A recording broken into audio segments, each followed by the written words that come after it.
Olá, meus amados e amadas, que a graça e a paz de nosso Deus Pai e do nosso Senhor e Salvador Jesus Cristo sejam abundantes na vida de cada um de vocês que agora acompanham mais este tema de estudo da Palavra de Deus. É para nós uma alegria muito grande estarmos mais uma vez aqui para juntos estudarmos as Sagradas Escrituras.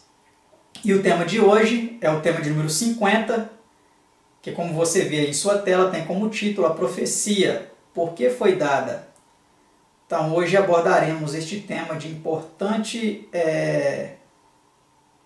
finalidade na nossa vida, para que possamos compreender o propósito pelo qual a profecia foi dada a cada um de nós. Convido você para que nós nos ajoelhemos agora para elevar a Deus uma prece. Vamos orar.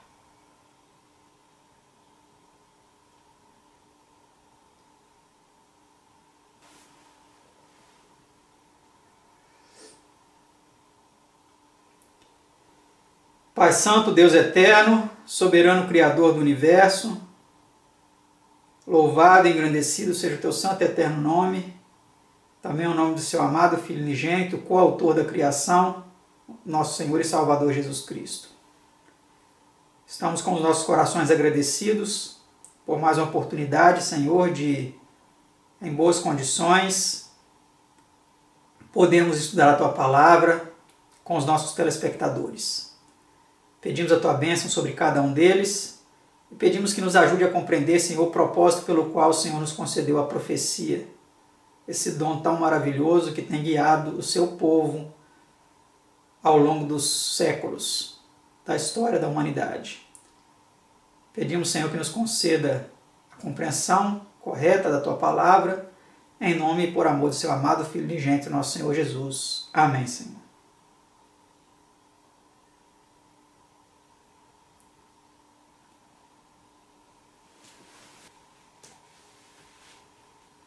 Vamos então compreender um pouco melhor por que a profecia foi dada a cada um de nós. Vamos analisar agora as 19 perguntas e respostas deste estudo bíblico, para que ao final nós entendamos a finalidade pela qual essa profecia, esse dom tão maravilhoso, ele foi concedido ao povo de Deus ao longo de todos os tempos. A pergunta de número 1, ela diz assim: por que foram dadas as Sagradas Escrituras? Veja a resposta.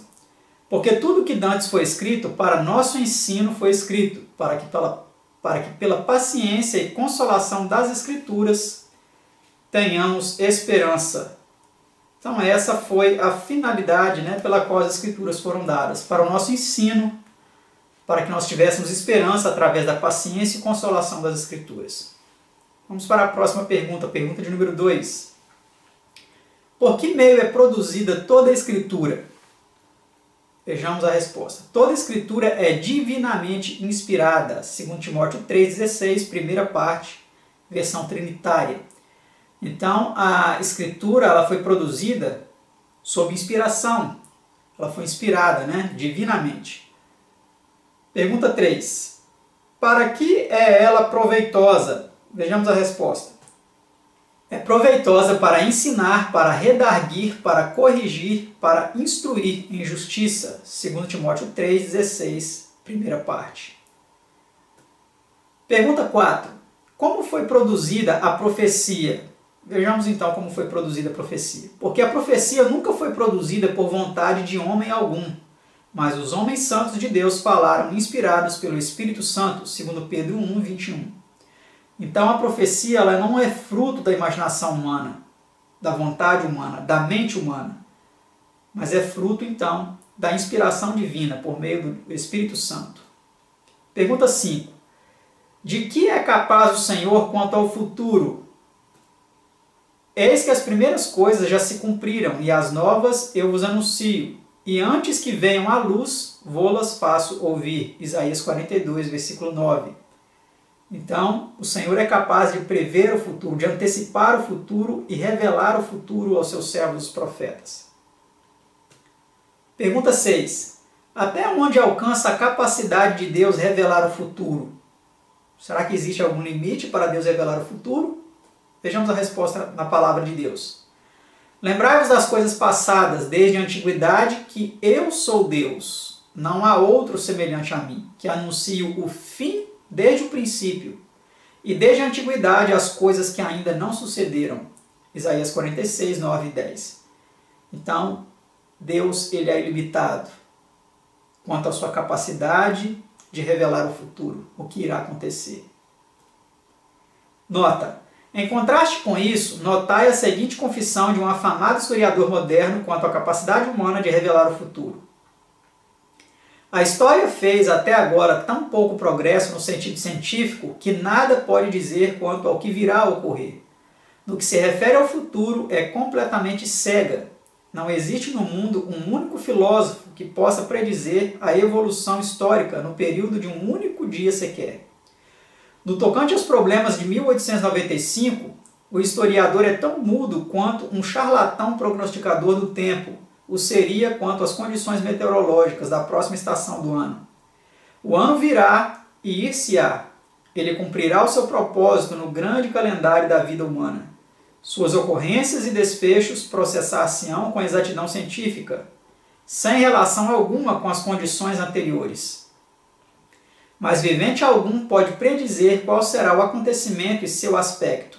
O homem mais esclarecido não pode predizer nem prever a natureza do que irá acontecer no ano que já está prestes a bater a porta. John Clark Whitpath, em Christian at Word, 27 de dezembro de 1894. Sabedor de todas as coisas como é Deus, o futuro lhe é presente. Mais que qualquer outra coisa, talvez, as profecias da Bíblia e seu cumprimento dão testemunho de sua inspiração divina. Então, meus amados, basta nós observarmos aí as profecias bíblicas se cumprindo em nossos dias para sabermos, para compreendermos e aceitarmos que Deus ele é capaz de predizer o futuro, de saber o fim desde o princípio, como é revelado em sua palavra. Pergunta 7. A quem revela Deus os segredos do futuro? Certamente o Senhor Jeová não fará coisa alguma sem ter revelado os seus segredos aos seus servos, os profetas. Amós 3, verso 7. Então Deus revela aos seus servos, os profetas. Pergunta 8. A quem pertencem as coisas reveladas? As coisas encobertas pertencem ao Senhor nosso Deus, porém as reveladas nos pertencem a nós e a nossos filhos para sempre, para que cumpramos todas as palavras desta lei. Deuteronômio 29, 29.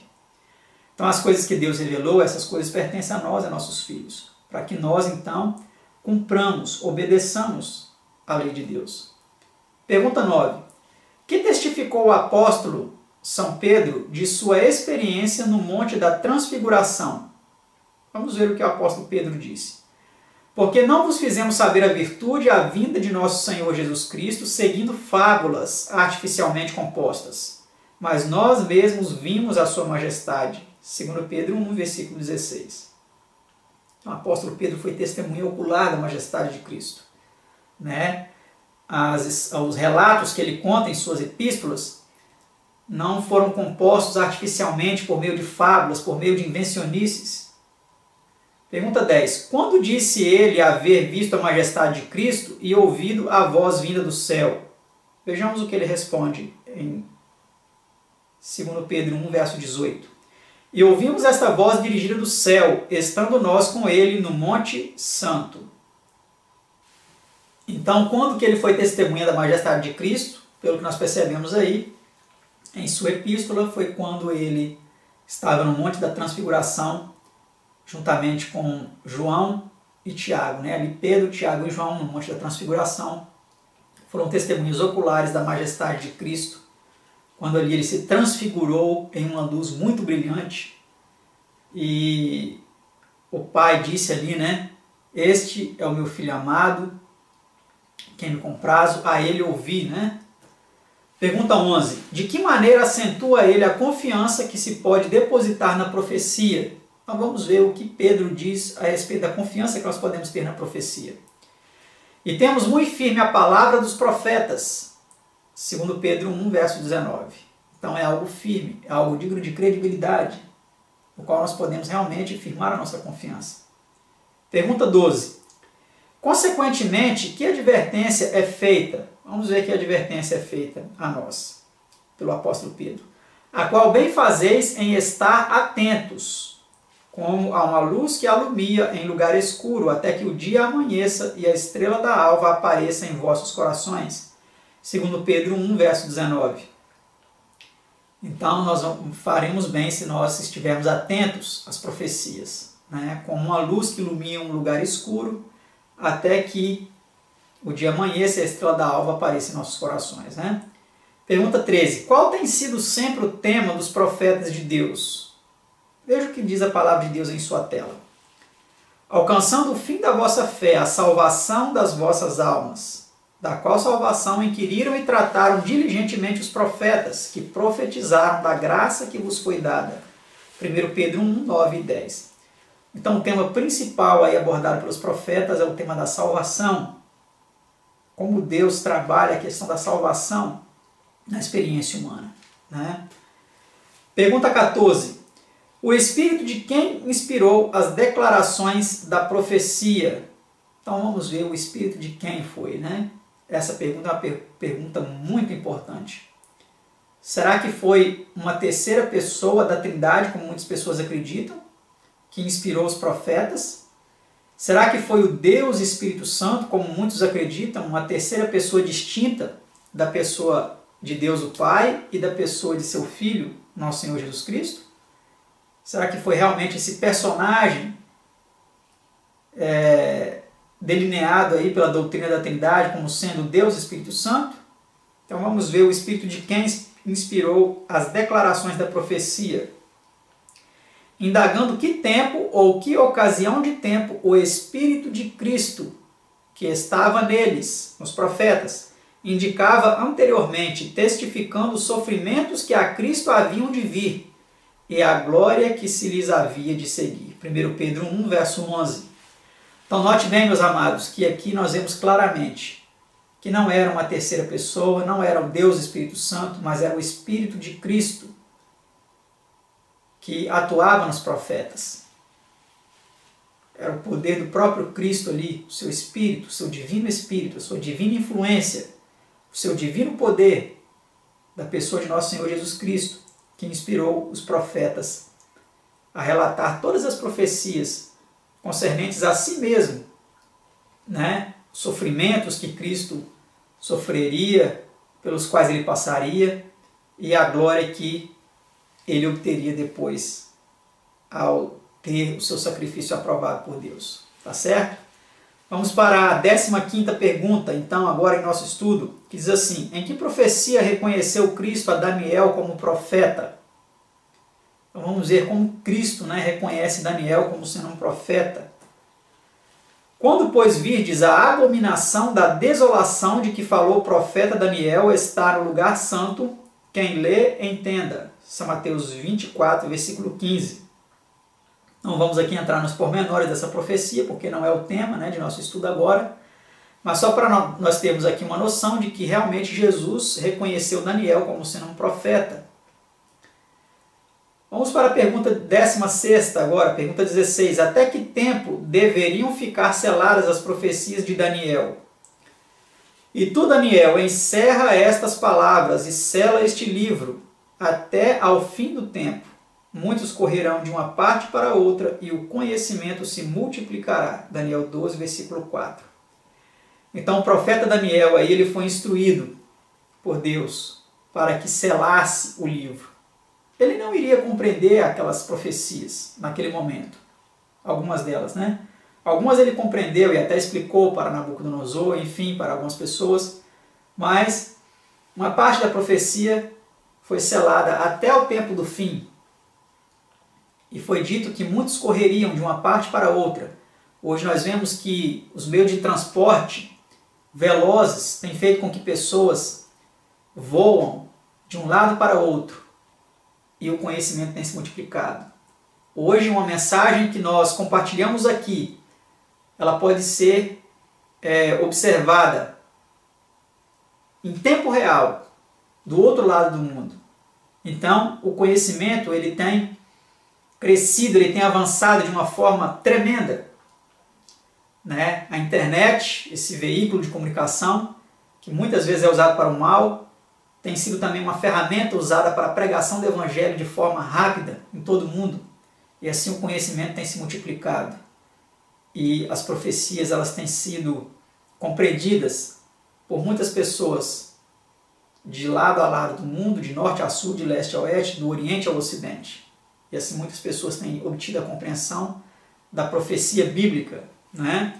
Vamos para a pergunta 17 agora. Que certeza deu o anjo de que essas profecias seriam compreendidas nos últimos dias? Olha aqui, então vamos ver que certeza o anjo deu de que nos últimos dias essas profecias de Daniel elas seriam compreendidas, né?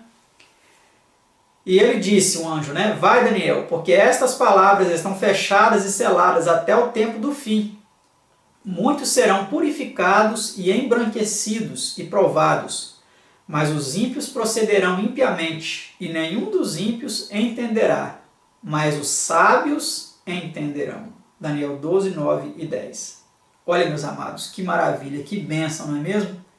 Saber que essas profecias seriam compreendidas no fim dos tempos. É certo que os ímpios eles procedem impiamente, eles não compreendem, mas os sábios eles compreendem. Se você tiver humildade, buscar a Deus, abrir seu coração a Deus, suplicar a Ele que venha obter a compreensão das profecias, se você buscar dele sabedoria, né? Pedir a Ele sabedoria, Ele vai dar a você sabedoria e você irá compreender as profecias que Ele, por meio de seus servos, os profetas, deixou reveladas para nós. Pergunta 18 e penúltima de nosso estudo. Como é chamado o último livro da Bíblia? É fácil, né? Muitas pessoas sabem que chama Apocalipse, mas vamos ver o que significa isso. Revelação de Jesus Cristo, a qual Deus lhe deu. Apocalipse 1, versículo 1. Então, a palavra Apocalipse significa revelação. Não é um livro selado, não é um livro fechado. Certa vez eu, conversando com uma colega de sala, no 8º ano, né, naquele tempo se falava 8ª série, eu comentava para ela sobre algumas coisas referentes a Apocalipse e propus dar um estudo do Apocalipse para ela, um estudo bíblico, com algumas lições ali impressas, para que nós pudéssemos responder e estudar o Apocalipse. E uma professora de matemática que ouvia, né, o nosso diálogo, ela nos interpelou, nos interrompeu e disse: não mexa com esse livro não, esse livro tem muitos símbolos, ele não é para nós compreendermos, deixa isso quieto. Mas a própria palavra do livro Apocalipse significa revelação, é algo que foi revelado para a nossa compreensão. E se nós estudarmos comparando um verso aqui com outro ali, deixando que a própria palavra de Deus se explique, e buscando a iluminação de Deus, buscando sabedoria de Deus para que nós compreendamos o que foi revelado em Apocalipse, nós então chegaremos à conclusão de que é possível compreender a revelação, o Apocalipse, as profecias que ali foram declaradas para que nós saibamos, né, como Deus atuará com o seu povo, com os ímpios, enfim, na história da humanidade ao longo do tempo e mais especificamente em nossos dias, nos últimos dias da história dessa terra, né? Vamos para a pergunta 19, a última pergunta de nosso estudo, que diz assim: que é dito dos que leem, ouvem e guardam as coisas que esse livro contém? Vamos ver o que é dito a respeito dessas pessoas. Bem-aventurado aquele que lê e os que ouvem as palavras desta profecia e guardam as coisas que nela estão escritas, porque o tempo está próximo. Apocalipse 1, versículo 3. Então é interessante, amados, nós observarmos aqui que é dito bem-aventurado aquele que lê, aquele que ouve, porque muitos não sabem ler. Mas se eles não sabem ler, pelo menos eles podem ouvir, né, as coisas que estão escritas neste livro. Então não é algo para nós deixarmos de lado. Essa palavra bem-aventurado significa feliz. Feliz aquele que lê as coisas que estão neste livro. E aquele também que ouve. Se ele não sabe ler, pelo menos ele ouve as coisas que estão neste livro. Como você está ouvindo agora aqui a ministração deste estudo da Palavra de Deus. Mas não somente isso. Ler e ouvir por si só não é suficiente. O texto continua dizendo também: bem-aventurados aqueles que guardam, ou seja, aqueles que obedecem as coisas que estão escritas neste livro, né? Porque o tempo está próximo. Isso foi escrito no tempo do profeta João. O tempo está próximo. Imagine agora, quase 2000 anos após isso ter sido escrito. O tempo está muito mais próximo do que antes, não é verdade? Esse texto de Apocalipse 1:3 vem dizendo para nós claramente que é benéfico. É muito importante nós lermos, ouvirmos, estudarmos as profecias referentes ali no livro de Apocalipse e guardarmos as coisas que estão escritas ali, porque o tempo ele está se abreviando cada vez mais, né? Agora eu vou recitar para vocês aí um poema que tem ao fim desse estudo, né? No livro ali Estudos Bíblicos, ao fim desse tema nós temos ali um poema e eu quero recitar para você agora, que diz assim: Cântico da manhã. Que alvor, que amor, que música, nos céus, em mim, no ar. A festa da existência me vem ressuscitar? Nasço a cantar com os pássaros, surjo a brilhar com a luz. Envolto em rosas cândidas, ledo retomo a cruz. Fonte de ser, espírito, mistério, criador. Eis-me, saí de um túmulo, como da terra a flor. Eis-me, eu te escuto, emprego-me. Senhor, que vou fazer? Ama, bradou voz íntima, ama, cifra o dever. A.F. de Castilho. Lindo, né? Que Deus, então, nos abençoe, que isso seja uma realidade na vida de muitas pessoas que estão agora no pó da terra, né? Aguardando a ressurreição, e que nós, os vivos, também sejamos transformados num piscar de olhos, como vem relatando o apóstolo Paulo ali em 1 Tessalonicenses, né? Para que possamos, então, habitar com Deus o Pai, com nosso Senhor e Salvador Jesus Cristo, com os santos anjos e com os justos, os redimidos de todos os tempos. Que Deus nos abençoe. Obrigado pela presença, pela companhia de cada um de vocês aí do outro lado da tela. E até o nosso próximo estudo, se assim Deus nos permitir. Até mais.